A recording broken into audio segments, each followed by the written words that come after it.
on s'aperçoit que la quasi-totalité des filaments qui ont été observés, ici il y en a 150, ont exactement la même épaisseur.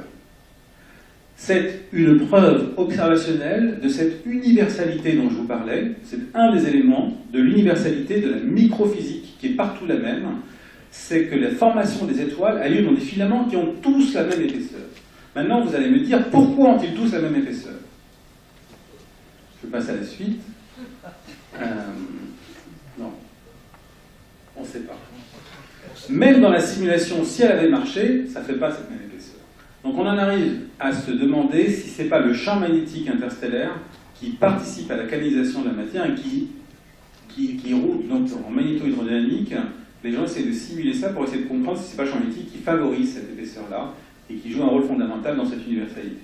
Aujourd'hui, les études sont en cours, on n'est pas certain de ça. Ce qu'on pense, c'est que cette taille de 0,1 parsec, c'est la transition qu'il y a entre un régime dominé par la turbulence, où les chocs à très grande vitesse supersoniques empêchent l'effondrement de la matière, et puis le régime subsonique, où la gravité l'emporte.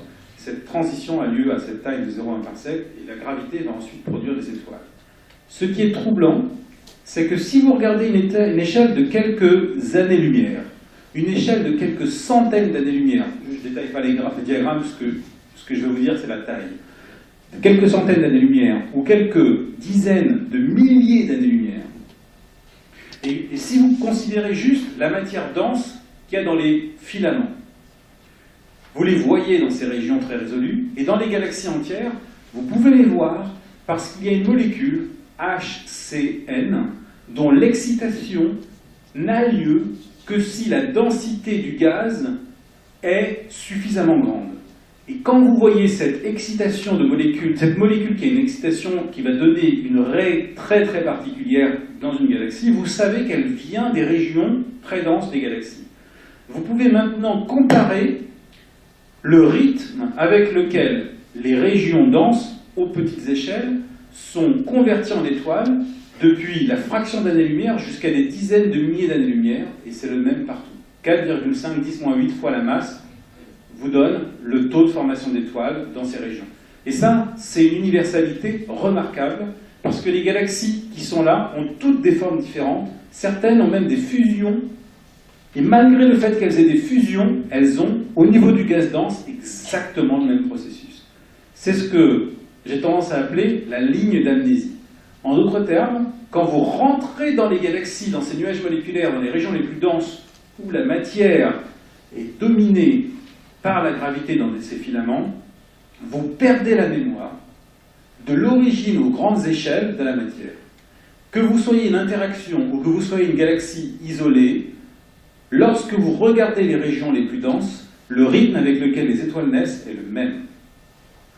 Or, je vous ai dit tout à l'heure quelque chose qui peut sembler en contradiction à ce que je viens de dire là, c'est que les galaxies en interaction forment plus d'étoiles de façon plus efficace que les autres. Comment vais-je résoudre cette contradiction? En vous disant que tout se passe au niveau de la ligne d'amnésie.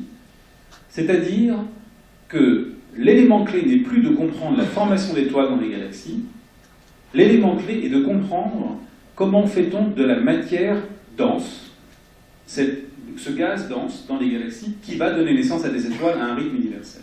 Et donc toute la clé, c'est de comprendre ce qui se passe à une échelle supérieure à celle de la formation d'étoiles, qui finalement devient secondaire. Certains collègues n'aimeraient pas que je dise ça, mais puisque c'est universel, finalement, on peut presque dire qu'on l'a compris. Et l'échelle de l'efficacité avec laquelle vous faites du gaz dense par rapport à du gaz peu dense, elle va dépendre de ce qui se passe dans les galaxies. Donc ça va être ça l'élément clé pour les années à venir, avec ALMA en particulier. Maintenant, comment comprendre que les galaxies sont nourries de manière continue? Et donc pour ça, il faut bien entendu faire appel à la matière noire. Je vous rappelle juste en deux mots quelque chose qui j'aime bien citer Zwicky, parce qu'on en parlait tout à l'heure. C'est un acteur majeur qui a permis d'avancer dans la capacité d'avoir des idées farfelues, parfois efficaces. Donc Fritz Zwicky, quand il est arrivé aux États-Unis en tant que postdoc, il était invité par Bob Millikan, prix Nobel de physique, et Zwicky a dit à Millikan, tu sais, j'ai lu tous tes articles, j'ai écouté toutes tes conférences, plus ou moins ce que tu fais, en fait, ça vaut pas grand-chose. Postdoc, l'autre prix Nobel. vous voyez la tronche du type en plus. Bon, l'autre prix Nobel, de toute façon, il n'avait plus rien à prouver, donc il lui a dit, mais et toi, qu'est-ce que tu peux faire? Il a dit, bah, donne-moi une question majeure à laquelle tu ne sais pas répondre, et moi je vais te trouver une idée géniale. Donc l'autre lui a dit, les rayons cosmiques. Moi je ne sais pas expliquer les rayons cosmiques. En fait, personne ne sait expliquer ces particules à très haute énergie qui nous traversent. Et donc Zwicky a réfléchi sur le sujet. Il a imaginé qu'il fallait, pour produire des rayons cosmiques, qu'il y ait des explosions d'étoiles très énergétiques, qu'il a appelé des supernovae. C'est lui qui a inventé le terme. Et il s'est dit, si je veux démontrer ça, il faut que je détecte des supernovae. Le meilleur moyen de détecter des supernovae, c'est de faire une image du ciel avec beaucoup de galaxies dedans. Et comme ça, j'aurais plus de chances de voir une supernova. À l'époque, il n'y avait pas de télescope faisant des grandes images, il y avait des grands télescopes faisant des petites images. C'est ce qu'on fait toujours. Plus le télescope est grand, plus l'image est petite. Et donc, lui, il avait besoin de l'autre, mais on était en 1930, en plein milieu de la crise économique. Donc, par chance, qu'il a un peu aidé, il a épousé Dorothy Vernon Getz, qui était la fille d'un millionnaire sénateur américain. Il s'est fait payer sa caméra parce qu'elle était sympathique. Et il a pu observer l'amas de galaxies de Coma en attendant de voir ce supernovae. Ce faisant, il a mesuré les vitesses des galaxies et s'est aperçu qu'à la vitesse à laquelle elles se déplaçaient, il rencontrait un problème. Et je vous montre l'image pour comprendre ce problème, parce que si on n'a pas vu cette image-là, c'est pas facile à comprendre. Les galaxies, elles sont de l'amas de Coma tel qu'il les a vues dans son article, et voilà. Et ce que vous devez remarquer, c'est ça qui est majeur, c'est qu'elles sont plus concentrées au centre que sur les bords, ce qui suggère que la structure est liée par la gravité. Si vous ne voyez pas ça, vous ne pouvez pas déduire la matière noire. Si c'est lié par la gravité, c'est donc que les vitesses des galaxies ne leur permettent pas de sortir de ce système, sinon ça ne serait pas lié par la gravité. Et c'est là où les vitesses des galaxies sont importantes, puisqu'elles sont trop grandes par rapport à la masse observée, et donc il faut qu'elles soient liées par la gravité, par plus de masse, d'où l'idée de matériel Dunkley, comme il l'appelait, enfin de matière noire, qu'il a inventé à cette époque-là. Et son article, écrit en 1933, n'a pas été cité pendant 40 ans. Dans les années 70,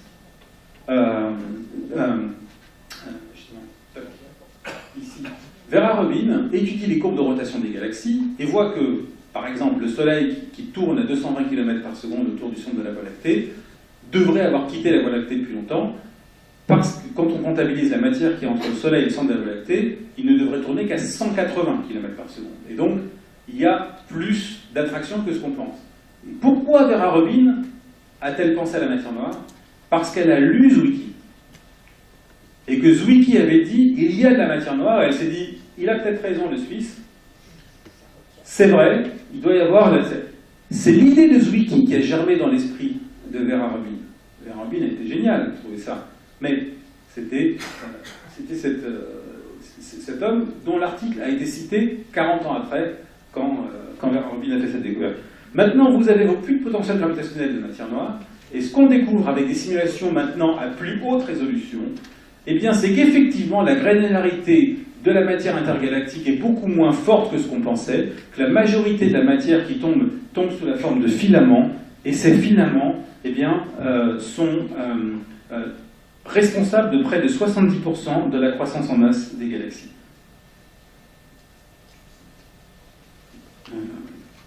Voilà.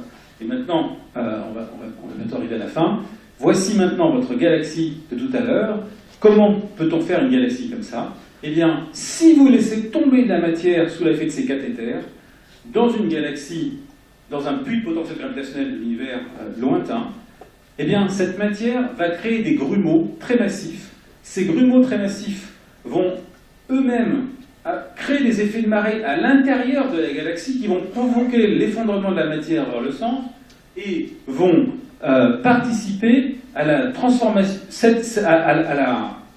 dans un premier temps, à la formation de structures comme celle-ci, puis dans un second temps, à la formation de structures comme celle-ci qui ressemblent tout à fait à des disques comme on les voit aujourd'hui. En d'autres termes, vous pouvez finir avec une galaxie comme ça en passant par cette phase-là, simplement en faisant tomber beaucoup de matière de façon diffuse dans des galaxies, et ce sont les instabilités dynamiques générées par la matière qui tombe qui sont responsables de ça. Ce qui est beaucoup plus probable que d'avoir la rencontre de 6 galaxies en même temps.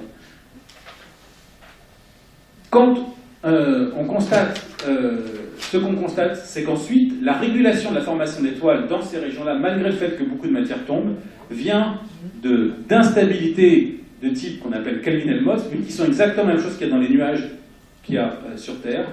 Et ces cisaillements de matière qui se déplacent par rapport à l'autre s'additionnent avec ce que je vous disais tout à l'heure, qui était l'effet de rotation globale. Ce cisaillement va être à l'origine de la turbulence.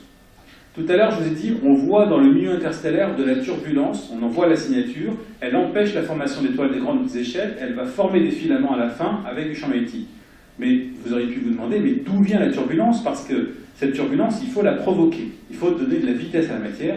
On pense que cette turbulence est provoquée par le cisaillement de la matière, lui-même provoqué par l'apport énorme de matière intergalactique. Voilà le nouveau paradigme dans lequel on travaille aujourd'hui.